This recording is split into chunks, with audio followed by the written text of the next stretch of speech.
Welcome to Documentary First, an inside look at a first-time filmmaker's journey. I'm your host, Josh Lindsay, being played by Jason Rugg today. And normally I'm on the movie proposal, but I'm not today. I'm here with our first-time filmmaker, Christian Taylor. Hello, Josh Lindsay. I mean Jason Rugg.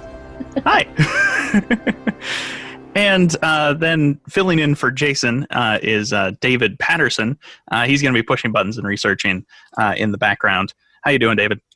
Hi, Jay and Jay. Good to be here. Yeah, today Josh is, skipped town. I think he has friends and relatives in town, and we're going to have to try to make this a go without him. We miss you, Josh. Wish you were here. We'll do the best we can to keep this show going.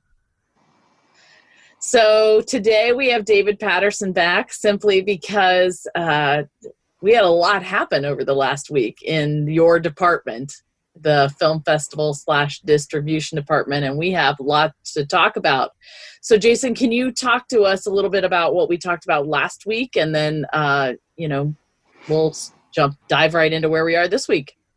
Yeah, so last week we were talking about that 15-page document that was just a bunch of Hollywood math and things like that was really confusing, and we weren't really sure what was going on. So, and we actually recorded that 2 weeks ago. So I'm wondering what has happened in the interim. So I want an update on what happened with that distribution deal. Sure. So before we get into that, we had some interesting film festival news to report. And then we'll talk about that agreement. Was an agreement sent to us by a distribution company who was interested in distributing our film. And we did dive a little bit more into that this week. So we'll cover the first film festival stuff, then we'll talk about the distribution stuff. I think there's a lot to be learned over the last week. I've made a lot more mistakes, again, that we want to help people avoid. The first one was I was so excited. We did get rejected from the Nashville Film Festival as well as the Topaz Film Festival, so I was really kind of down.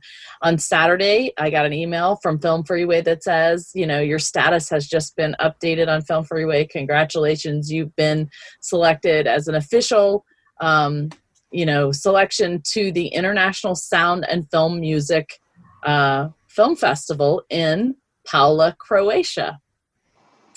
So I had applied to this film festival really for our composer, Jeff Kurtenacker, and our sound department, Jason Hoban, in hopes of them, showing sort of what they're made of and seeing if we would be able to garner any awards. So I was super excited for them when I got this news. I was very confused, however, because the only reason David allowed me to apply to it is because it was later in the film festival season. And we had assumed that we were going to premiere earlier. This was all before COVID. And the interesting thing was when they accepted us, they told us that the film festival was this weekend, which gave us 1 week. And I was so confused, and I wrote David, hey, this is great news. We're into this film festival, but it's in a week. And what did you say, David? Are you still there? He is still there, but everybody froze. But oh, there he is. Everything froze, and it said my internet is unstable. I should establish the fact that I'm up in the mountains with limited internet connection. So you all just froze. Did you continue speaking? I don't even know. I did, and I asked you a question. I was talking about how, I was so excited that we got in. I told you about this festival, and you said what? Yes, because we had discussed this earlier about premiere status and where you open. And as far as when she mentioned it, I said, this is Bubba's Garage Film Festival where, I said, this is our world premiere ? And we had gone over this so many times, the strategy. So in my mind, I'm like, how did this slip by us that this was one of the earliest festivals that we had applied to? And of course, it wasn't, because it was set for this fall. But COVID-itis has, again, made these festivals kind of jumpy. And they're just changing their release dates, which is really uncool to filmmakers who've laid out a strategy plan. And it's all of a sudden saying, oh, we've decided to move up our festival by 3 months. not cool, not cool at all. And so at first I got a little aggressive with Christian, because I'm like, how did you apply this thing to her? And she's like, I don't recall it actually being this month. And because I would have caught that. And so you went back and researched it. And in fact, go ahead. Yeah, and in fact, it was supposed to be at the end of October. And so for one hot minute, I was searching airline tickets to Croatia and trying to figure out how to get there, because I was so excited I'd been chosen for this festival. And then David started making me think about things. And I think that was lesson number one. You know, you really do get so excited when you're in, you know, accepted into these. And my excitement and head, you know, just flew off the top without really even thinking much about it. Thankfully, again, I fully recommend having a partner with a sound head on his shoulders who knows what he's doing, because he really made me think through stuff. And I had to research, okay, well, when is this? And how does this affect our whole strategy? And do we want to be accepted? And so there was a lot of emails back and forth. Fortunately, this film festival was very responsive. And so in that one day, we sort of got it all solved, that it was supposed to be in October, but they then realized that they weren't going to be able to have the festival at all, not online or in person. And so in a sense, it didn't really matter if they were going to move it up. Once the festival closed, they made their decisions.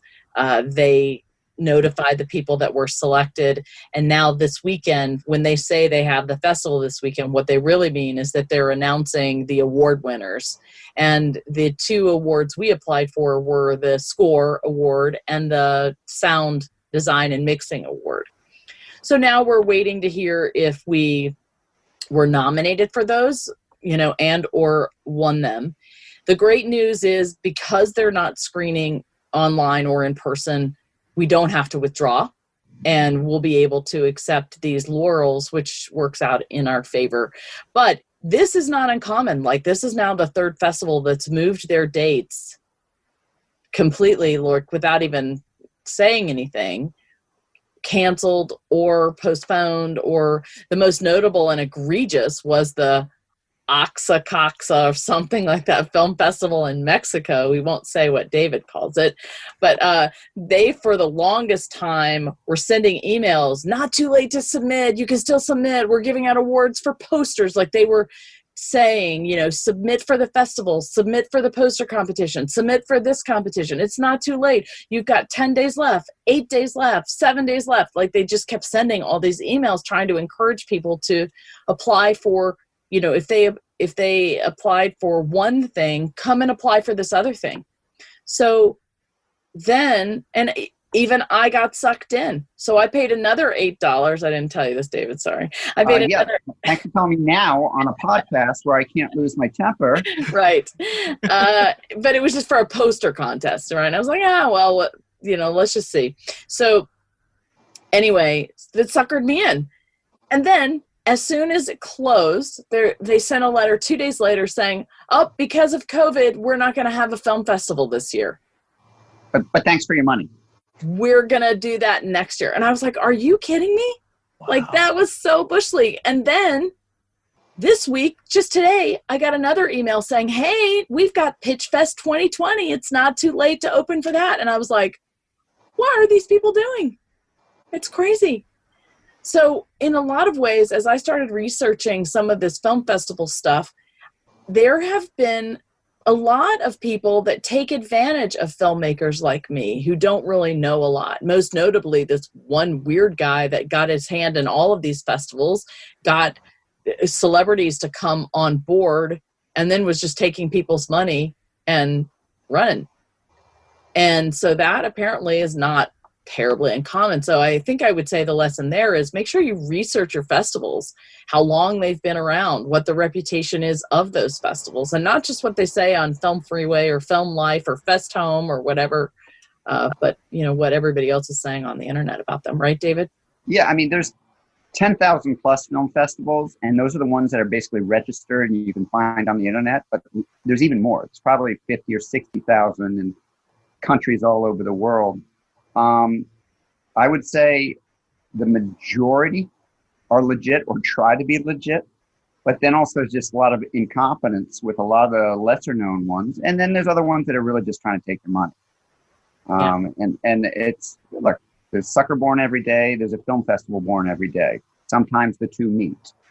And so you just got to make sure you're not a sucker at one of those film festivals that just milks it, especially with application fees. And then you don't have it. Well, it doesn't look like they had much, overhead to be paying for. So somebody got some money. Yeah. So I've noticed that even during COVID focused film festivals have popped up. Yep.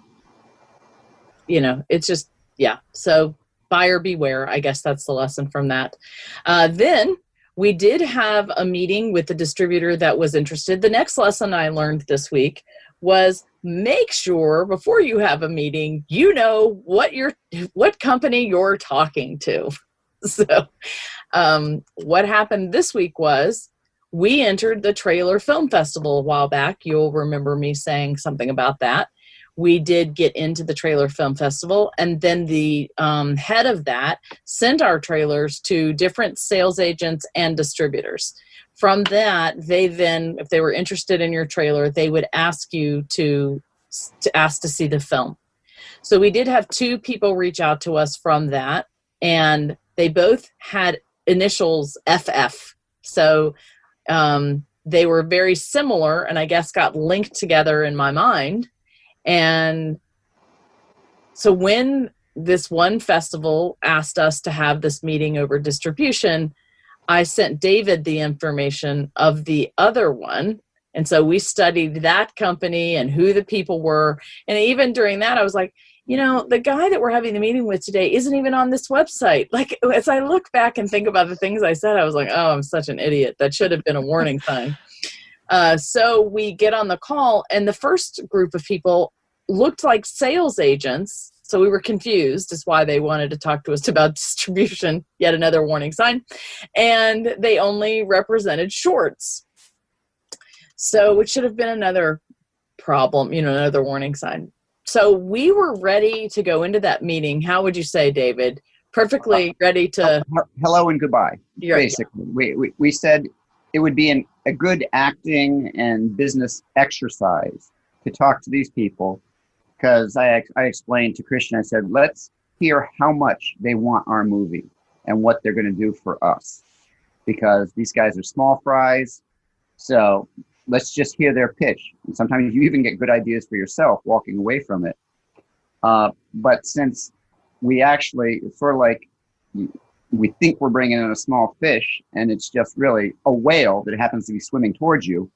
Once, I think the first thing he says, so you guys primarily do shorts. And the guy's like, no, we don't do shorts. And all of a sudden we're like, that's when the whale started to surface. And the first thing I said was, I think you guys have a new website. Like, my brain was soaking, and they're like, no. So the bottom line was, this ended up being a very reputable, very established film distribution company that is in Canada. That surprised me. But they knew their stuff. They represented films, the distributed films very similar to ours. And so once we got on the right website and were listening to who they really were, I was so shocked. It was completely different than what I anticipated. Yeah, and they have a huge library, close to 80 films. Anytime you have a distributor with over 20 films, it's someone to at least look at. And once they get past 50, well, then, they know what they're doing. And then anytime after that, they're people you should listen to at least and hear what their pitches are. Later, Christian said, I really would like an American company to want to distribute this, since it's really an American movie. But, that may happen down the road, and we'll get into how long we wait to see what other companies are interested, because that's always a game in itself. But the objective for almost all distributors is the North American rights. And that's what this company is interested in. They're not looking at any foreign country rights, not looking for worldwide.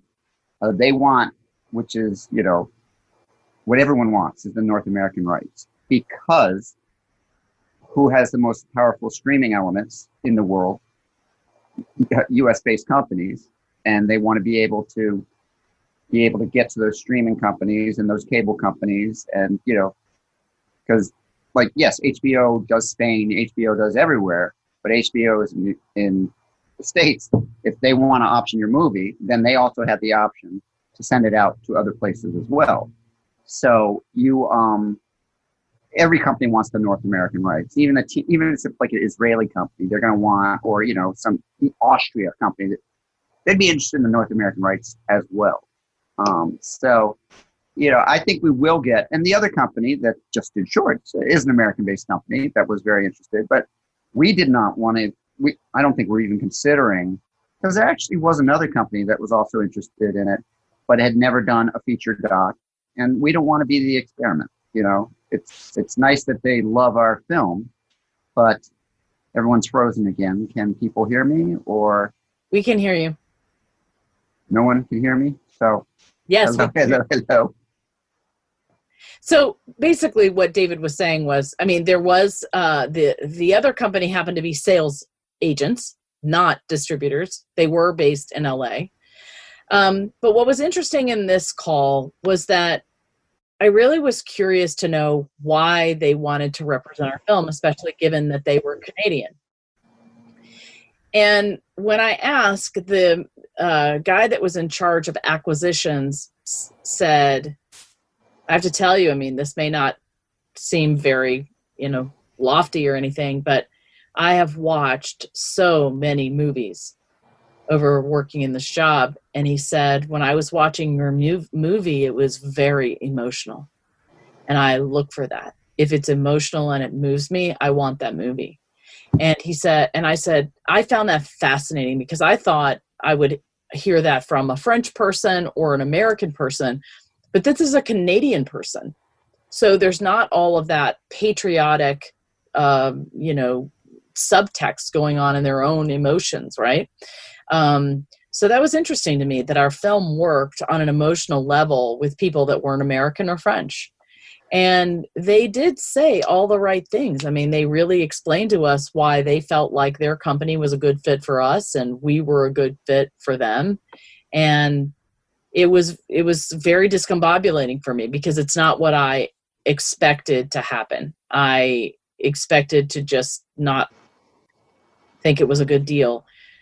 So I just sort of, you know, got off the call and had to rethink everything because we haven't even started our festival run yet. We haven't started our festival run yet, and we already have an offer on the table that they've sent us. And now I don't know what to do. Thankfully, again, the lesson is partner with somebody who knows more than you. I was surprised when I got off the end of the call to hear David say, wow, I'm impressed, and we should consider this offer. Right? Yes, I was supposed to be the tough guy and just say hello, goodbye, and I should have probably. But I mean, again, we were expecting to bring in a small fish, and this company was much larger than the company that we were going to say no to. So we have to discuss it. I mean, are there bigger companies? Absolutely. Bigger is not always better, because if you have a smaller company, they're going to focus on your property. A much larger company may just say, here's another thing that we have in our pocket that, you know, that we're going to show around. So it's great to be wanted. And this company is a decent company, but of course we always want more. We always want big and better. And so it's like, well, do we hold out for bigger and better? And as she mentioned, they gave us a 2-week, they said the offer is good for 2 weeks, which is their way to sort of push us towards a decision. But what I told Christian right off is, so we have 2 weeks. You know, you can have a restless night of sleep tonight and even the next night, but we should breathe. That offer is solid for 2 weeks. And to be perfectly honest, I would be surprised after 2 weeks we say we want to just look a couple more things. If they say, well, then we'll never consider your film again. I didn't get that feeling from these guys. No. So, you know, But there are a lot of questions to I mean, to be honest, the deal is a fair deal. I think it's a fair deal. I'm not sure we'll get a better one. I don't think we'll get a worse one. Well, we may get worse ones. But well, as I said, we maybe get better deals by smaller bad companies. You know, they'll promise you the world and not deliver at all. My very first film, I had a very good distribution deal, and the company ended up stealing from 24 of the filmmakers that they bought their films from at Sundance and other festivals. And then when we sued the distributor, they just went bankrupt, and everybody went away. And the only big losers were the filmmakers. So, no, I was able to retain my rights and continue to get some distribution, but I didn't get even my full advance from that distributor. And they definitely walked away with a lot of money, because back then there was a company called Rent Track, which would keep track of how many times your movie was downloaded or taken out. This back when Blockbuster was. So you knew the dollars that were being involved with people purchasing your movie and renting your movie, but that money did not come to me. And so it's always, you got to be careful. Distributors pop up just like festivals pop up, to be perfectly honest. And especially with the streaming world. And this is something we didn't discuss last time. There's a thing called an aggregator, and then there's someone called a distributor. An aggregator basically is a guy that has Netflix's direct phone number, you know, and they just say, hey, Netflix, got a movie from this guy. And Netflix says, okay, just send it in. Because pretty much anyone can get onto a lot of these streaming platforms. You just have to meet their requirements, their production requirements. So basically, this guy is just taking money from you that you could have done yourself. And so that's one of our things. And that was the smaller distribution company that we were talking about. I'm like, these guys look more like aggregators than distributors, which means basically they're just going to make money off us by telling us where to mail our movie. And they would get a percentage of that. So that's a big thing a lot of filmmakers don't understand. And I think it's really important to know the difference between an aggregator and a distributor.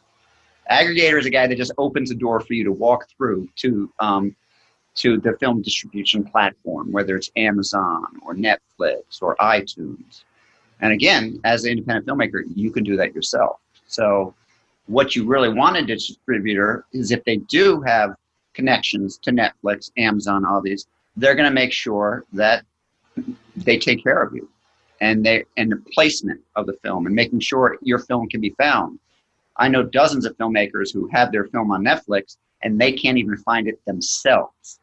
So how helpful is that when you're trying to get an audience to go see your movie, when they're like, hey, I went to Netflix, I couldn't find your movie. Are you sure it's on there? And they're like, of course it's on there, but I can't find it either. So that was a slight digression, but again, it gets back to distribution, about making your choices and who you're going with.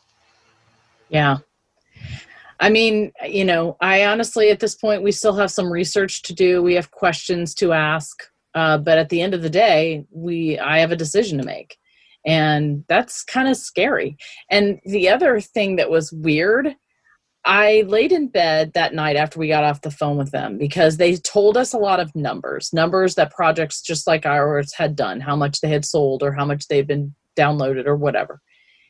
And it was, you know, a lot. And I'm lying in bed. For the very first time, it dawned on me that my face and person were going to be in thousands and thousands and thousands of people's homes all over the place. And I don't know why, but that was the very first time I had thought about that. And then I was like, and so will Danny, and I think maybe it just wasn't a realistic thing. You know, I never really expected to get this far. So I never thought a lot of people would see this film. But that call really, really showed me I was wrong. And it gave me a lot to think about. And yeah, so I feel a little... And just a month ago, Christian was a first-time filmmaker with very little experience and not sure where her world was going. Whereas here we are a month later, she's an award-winning filmmaker with several distribution deals on the table. And she has another 2 weeks to explore other options. And the one good thing, how I told you, everyone thinks that the North American rights is the grand prize. This is true. But what I explained to Christian is it's not the only prize. And we need to negotiate other things. Like I've had films do very well, one of my docs on Delta Airlines. So we can carve out and say we want to keep the airline rights. My other film, Gilly Hopkins, ran on Delta for almost 2 years.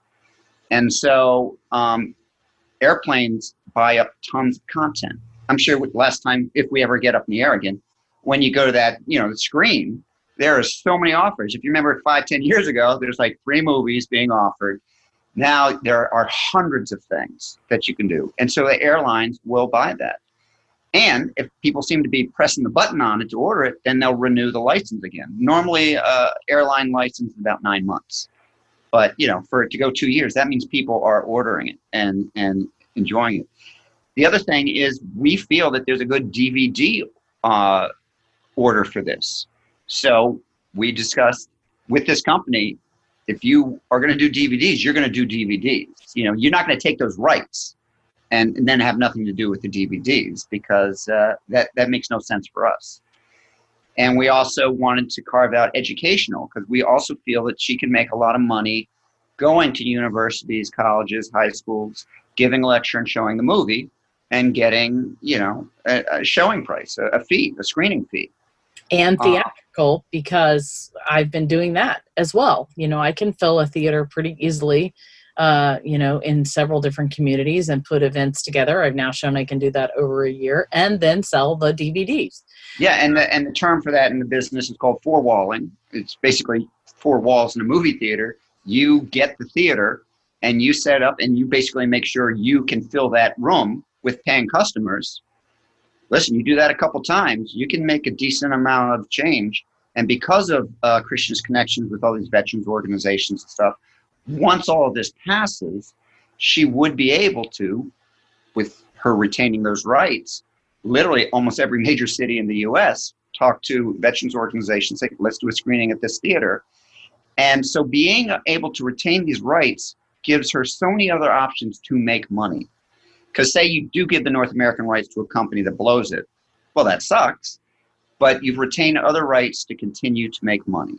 Also, distribution rights generally are 5 years long. So after 5 years, all the rights revert back to her, and she can look into other distributors on the United States domestic side. But I also feel that there's a huge demand for this overseas, especially in Europe, which again, she's retained those rights. So now she can approach foreign film agents to work on her behalf to sell it to foreign countries. And I think there's interest there, and I think there's money to be made there that is not given away again. Lots of times, if you give away worldwide rights, that you're putting a lot of faith and a lot of risk into it. And even studios, if you watch studios, and I'm sure people are familiar with IMDb Pro or IMDb, you go on and you see a major movie, say it's a Disney movie, say it was my Disney movie. I think there are, when you break down the companies, there's like 20 or 30 distribution companies attached to that movie. Disney did not distribute it. They handled, I think, North American rights, but then they divvied it out to other companies to do that. So, there is money to be made and ways to explore to make money outside of one specific option. And that's what I've explained to her from day one. I said to her, theatrical for a documentary is damn near impossible unless you're Ken Burns. It's just the way it is, or Morgan Spurlock, or, and even those are limited theatrical releases. So I said, yeah, Michael Moore. And so the fact is, if you're going to do theatrical, it's probably you're going to be doing theatrical and not someone else. Because I think they gave us theater rights just even when we're in the discussion, right? They're like, yeah, theater rights, we don't need those. I don't know if that was specifically nailed down, but, streaming is where most income comes from a lot of these companies. And so that is their major focus. And they want anything that touches streaming. But then it brings up another point, because of COVID, giving a presentation online to a university and then her lecturing, well, does that come under the guidance of streaming? So do they have those rights, or is that something she's retained? So it's really, you looked at that 5,000 page document at our last thing, and she asked you, to look through it and answer some questions about the contract, the distribution contract that you had looked at. And the fact is, there are ways to carve out things, and most filmmakers just sign on the dotted line when they don't realize that it is a negotiation process. And lots of times you can retain things that are extremely valuable to you that the distributor just doesn't even think it has any real value to it. Yeah. Or they're not even going to make the effort because they know what they do well. And they're going to stick with that. And they'll let you, do whatever you want with these other little rights that they have no real interest in. So what do you think, Jason? This is fascinating. Because, independent cinema, and particularly independent documentaries, is such a different world than anything I've heard about. You can look into okay, so how does that work? How does that work? But there's just so many tiny details that go into making these decisions, and it's mind-blowing. I'm really glad Christian found you, David. Otherwise, this would be a very different podcast right now, I think. Yeah, for sure. Well, I will tell you this, though. Even though, yes, independent film and this documentary is like this one narrow stream, in my opinion, David, and please correct me if I'm wrong, because, of course, I don't know a lot, these are general things you have to think about if you're going to distribute anything for any visual project, right? Not only that, but things happen that throw your plan out of whack, and it's, as we said, we wanted to take this whole year on the festival circuit to go to distribute, for distributors to be interested and stuff like that. And boom, right out the gate, we have this one and they're interested. And we'd like to think that we're going to get tons more.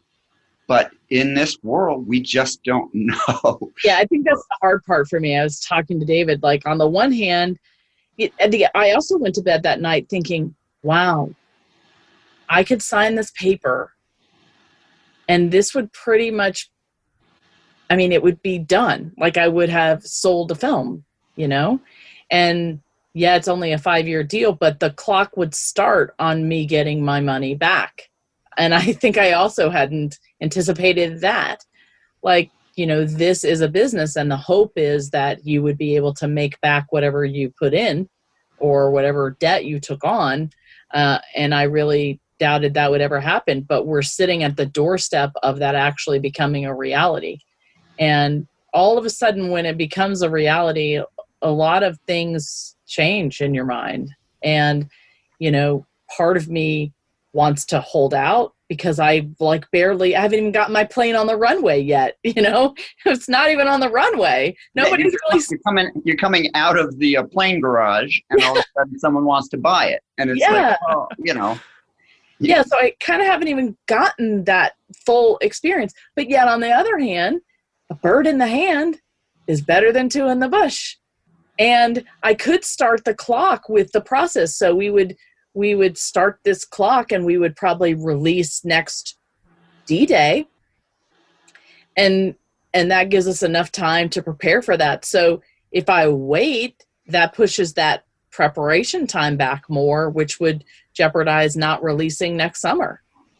So that's just a lot of stuff to consider. And that's the beauty of it. And again, we actually didn't discuss that, but we could in our contract say we plan for the launch date to be June 6th and no earlier. So that way the distributor has to follow our rule, because distributors, once they get it, they'd happily release it tomorrow, but we need a plan. And also, as I explained to Christian, you don't want just someone to take your movie and say, you want a partner. And that's the one thing that we both got from these guys. They wanted to be partners, which is, I know people lie all the time, but sometimes it's harder to do it well. And I just didn't think they were really well liars. I think they were being honest, that they really liked the movie and they wanted to do their darndest. And when I immediately said, well, we wouldn't be releasing till June of next year, they didn't bat an eye. They actually agreed. They thought that was a good idea.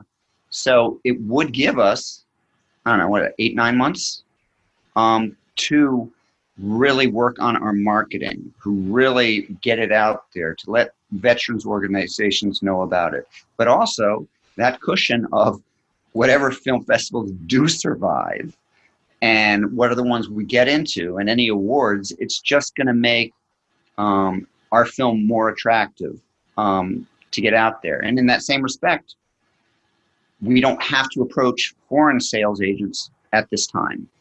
Let's see how we do with the festival circuit, and then at any point to say, well, we already have a U.S., North American deal, but we still have these other rights available. I think you'd want to look at it because it's won this award and this award and this award, and look at all the press we've gotten. We get to show our plane again, I guess. It's a different runway, and it's a different direction. But again, it's showing off your shiny plane to people who may want to be on board. Yep. Well, any other questions before we wrap up, Jason? Yeah. So I kind of want to dig into that a little bit further because, so say that you're like, a Morgan Spurlock, and I'm assuming that he probably has distribution companies before he even starts filming who want his next thing because absolutely. So how does having a distribution company change your strategy for the festival run? Because my understanding is the festival's kind of part of it is getting it to distribution companies so they can decide whether or not they want to buy it. So how would that change the strategy if you had a distributor up front before you started your run? Well, everybody got paid, and so that's an important thing. That is a big thing. Yeah. So basically, the festival serves two purposes. For the starving artists, independent filmmakers like us, it's our chance to try to show off our shiny plane and get someone to buy it. Right. But if you go to Sundance, you go to Tribeca, you go to TIFF, you are seeing documentaries that have already been fully financed and already have a distribution plan in place. They're just showing it because they want to show off their shiny plane. And they do want to see if they'll win any awards because, the festival circuit, if you want to go be nominated for an Oscar, you can't be distributed. Right. So these distributors will use the festival circuit to get the attention and then submit to the Oscars and literally distribute the next day. And that's the way they do it. It's they have a plan, and it's a smart plan. And again, they're just going for accolades, just going for the press. Because Oscar voters generally are very in tune with the festival world and they know what's popular. And Oscar voters are also kind of lazy. So if they see a documentary that's won all these awards and all these festivals and they haven't even seen it, they're like, yeah, I'll vote for that because apparently everyone likes it. That is very common. So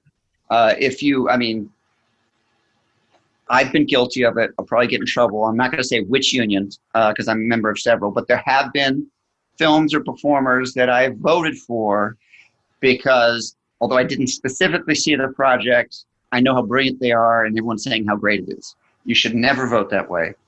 But I can say I've been guilty of that and a lot of people are. So, that is why these big majors do it. They do it. It's free advertising for them, And the simple fact is, if Morgan Spurlock wants to premiere at TIFF, TIFF's going to say okay.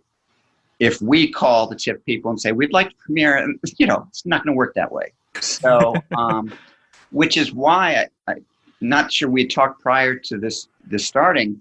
This year, a lot of the festivals, the top ones, have decided to share films, which I think is rather unfair to independent filmmakers because usually they require a premiere, which means there's a much wider choice of documentaries to get a chance to be seen at these top fests. This way, if there's no requirement for premiering, they can all just share the same movie. And it's easier for them. And every film festival wants to brag to say, by the way, we chose this movie and it was nominated for an Academy Award. So, they feed on each other, basically. The festivals want to be bragging about the Oscars, and the Oscars want to be able to brag that it did very well in its festival run, and that's why it qualified, to be nominated for an Academy Award. It's all very political, and, it's very nuanced, constantly changing, cutthroat. The business is a difficult business, and I think that plenty of research, watching the business just like somebody would watch the financial market, and partner with somebody who knows what they're doing when you get to that stage. Otherwise, you learn the hard way. One other thing that we talked about is in making deals, make sure you put a clause in your contract that if the distributor goes bankrupt, the rights revert back to you. Otherwise, your project gets tied up and you lose your project in their bankruptcy, right? In bankruptcy, and lots of times they sell the distribution deal to another company of pennies on the dollar. So all of a sudden, you've lost your thing to another company that is usually a worse company. And basically you've lost your child for the next 5 years. And hopefully when you get it back, it'll still be, people will still be interested. But, a lot of really cute children grow up to be pretty ugly teenagers. So, after 5 years, your baby may not be as appealing as it once was. And so you don't want to lose that right and the energy and the forward motion of that film. Yeah. I think we had talked about in one of the podcasts about indie funk, right? Didn't we talk about that? And if a film has been on a shelf of a bankrupt company for 5 years, ain't nobody people are going to really be interested in it. Even if it's brilliant, they're like, oh, it's been stuck there for 5 years. Clearly, it's not worth me even looking at it. Yeah. But overall, we've had some great news the last 2 weeks, and I just expect better news to come.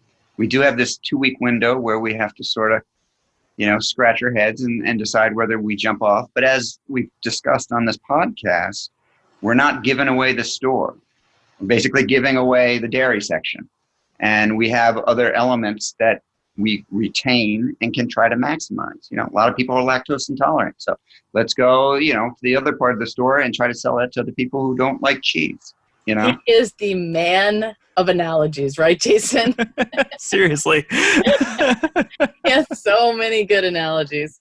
Well, I think we're about out of time, David, but you have been so helpful. Thank you for teaching us all. We really appreciate it. Yeah, I'm sorry about the breaking up and the running, because I don't know if you heard, the landscapers, of course, showed up and they were mowing just outside, and then the router's going down, so I ran closer to the router. But I think I was on board for most of the time. We're happy to have you. Great. Well, all right, Jason. Thanks for listening to the documentary first. I've been your host, Josh Lindsay. And here we believe that everyone has a story to tell, and you can be the one to tell it. We sure can. Bye, everybody. Take care, everybody.